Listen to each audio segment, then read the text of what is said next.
Good morning, students. Today I am going to start a new chapter, that is the elasticity. Okay, so what is elasticity? Elasticity is a property of a matter that helps the matter to reconcile, or you may say that to acquire the previous shape and size when external force is applied and reduced, okay, and removed basically. Okay, so what does it mean? Suppose a particular spring is there, right? So when you stretch the spring and after you release the spring, what will happen? Basically it regain its original size, right? Okay, so this property, by virtue this property is known as elasticity. So the property of matter by which an object can get its own original size and shape after removing the force is known as elasticity, right? So based on that elasticity purposes, we can categorize the matter into 4 categories. Okay, so let us see what are these 4 categories.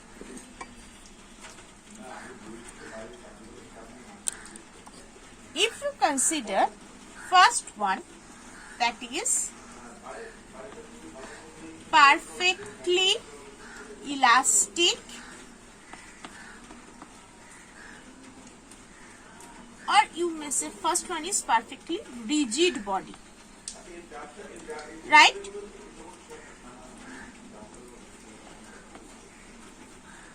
Perfectly rigid body. So what do you mean by perfectly rigid body? That means suppose a force is applied at any magnitude on a body, right? And when there is no relative displacement inside the object and therefore no deformity is produced in the object, then that object is known as the perfectly rigid body. Suppose this is a body, you have applied any amount of force and for this there is no relative displacement inside the object, right? As I am applying the force, this molecule stays intact here, this is also here as well as this here. So as there is no relative displacement between the molecules, or there is no relative displacement inside the body, so therefore no deformities is produced all over the body, so that body is known as perfectly rigid body. Okay, but in general, in real life, there is no such object which is perfectly rigid. It is an hypothetical concept, but still glass is considered as nearly perfectly rigid body. Okay, next one is perfectly elastic body. What do you mean by that perfectly elastic body? That means when a force is applied to an object, then there is the relative displacement in the molecules and therefore deformities occurs on the body. But after removal of that force, the object regain its original shape and size. Exactly. So that object is known as perfectly elastic body. So suppose a body is here. Suppose force is being applied to that body. There is a relative displacement between these molecules. The object become deformed from its original size. Suppose this is the situation before applying force. After the applying force, the situation is this. And as the force is removed, it again becomes this one. Okay. So this is perfectly elastic body. Okay. But still, this in general, in reality, there is no such object which is perfectly elastic. Okay. So next is that, third one is that perfectly inelastic body.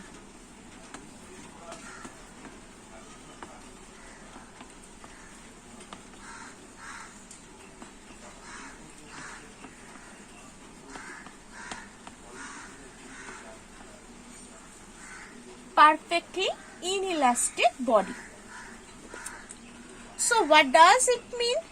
Suppose a force is applied to an object and the object is deformed.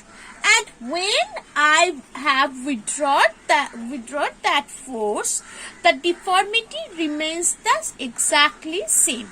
So this kind of object is known as perfectly inelastic body. Okay. Next one is that partly inelastic body. Okay.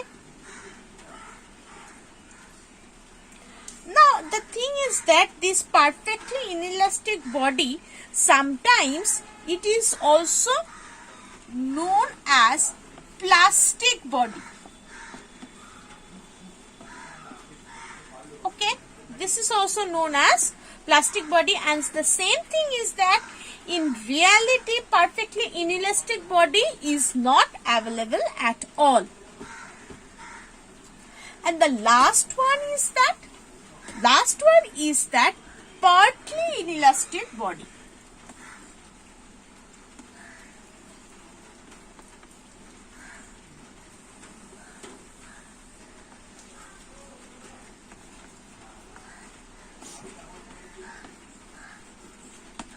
What is partly elastic body?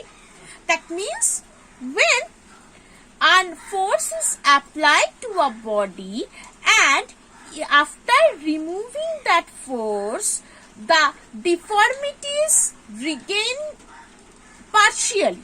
That means when a force is applied to a body, the body deformed, right? And after we remove the force, the body regain its original shape and size partially. Then the object is known as partly elastic body. In general, in reality, every object is being on this partly elastic body category. Okay. Now, this is the 4 types of elastic body, depend on the regaining its original size after removing the external force. Right? Now coming to the part that is the elastic limit. So each and every cases when we are applying the force, it must have some limit. After beyond that limit, it changes its shape and size, right? So that is the elastic limit. Elastic limit is the maximum limit or maximum tolerance of an object after which it deforms. Okay? Or after which it deforms, and as we withdraw the force, it cannot regain its original shape and size. So that is basically known as the elastic limit. Okay.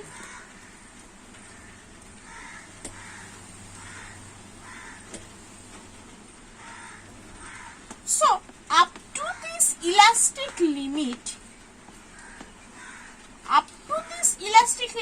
each and every object works as or behave as elastic body, right? And it will be the perfectly elastic body.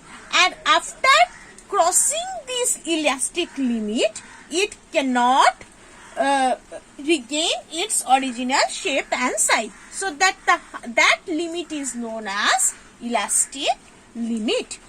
Okay. So, how you can define this elastic limit? The definition of elastic limit will be like that. If the applied external force overcomes or crossed some limit for which, if we withdraw that force, the object cannot regain its original shape and size, then that upper limit is known as elastic limit. That means beyond this elastic limit, the object have permanent set or deformation. Okay. So, there is very common question. Rubber is more elastic than steel. What is the question? The question is that rubber is more elastic than steel. Why? Why this? The reason behind is that suppose I have two pieces of thing. First one is rubber. Suppose this is rubber and this is steel. Right? Suppose. Consider that. So what will happen? When we apply huge amount of force in both two things, what we can see? We can see that rubber can regain its original shape and size after withdrawing that force, but steel becomes deformed. That's why at the same application of force, rubber can regain its original size, but steel can't. Steel gets deformated. That's why it is called that rubber is more elastic than the steel. Okay. Hopefully it is clear. So in the next class, I will go for the relation between force and deformation. Right? Thank you.